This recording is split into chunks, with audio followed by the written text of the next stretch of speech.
so much for joining us. This is my fourth segment, and I'm filming here in Lake Las Vegas. So nice and wonderful. So thrilled to be here. And today, I'm interviewing Paula Bryant-Ellis. Paula is on her journey. She has left the corporate banking world. Yay! And she switched over to film. In the past 2 years, Paula has done 3 short films. She does the writing, the producing, and the directing, all in the past 2 years. And she's also started the MaryEstherRuth.com website. So yay! So we're going to learn a lot from her today. So we're going to start by asking Paula, actually, what was it that caused her to switch from, banking to film? What was it? What made you want to do that? I had been praying about, when you look back, I've been praying about leaving the corporate world long before I left the corporate world. I never knew when that was going to happen, but I always felt like there was a different journey for me.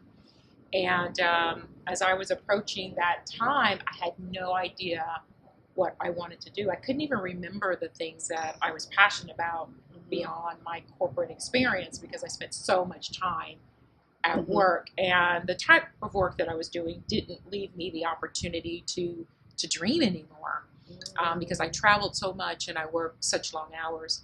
But as God started moving on my heart, I realized that for me to find out what my true purpose was, I was going to have to leave that job. And I began to pray about it and pray with my husband about it.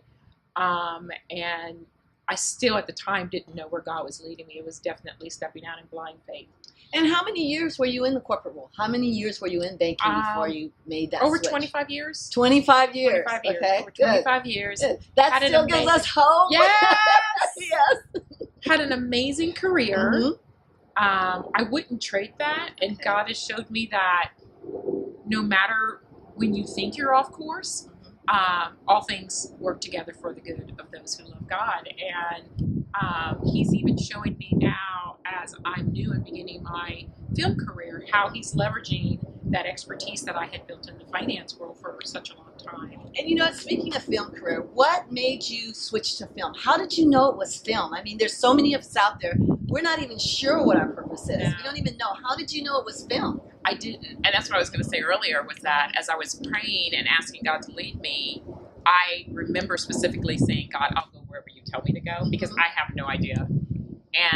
But I didn't know He was going to lead me down the path of film when I started saying that. And I just began to move in that direction. My son is in that space, and so he started encouraging me to explore and check into producing.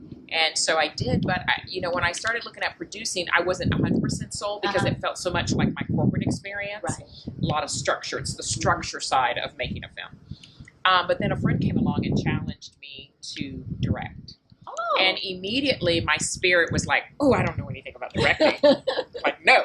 Yeah. And then I knew, the moment I said no, I knew that scared me, and I had to go seek that out. Like, that was the direction that I should go, because I was uncomfortable.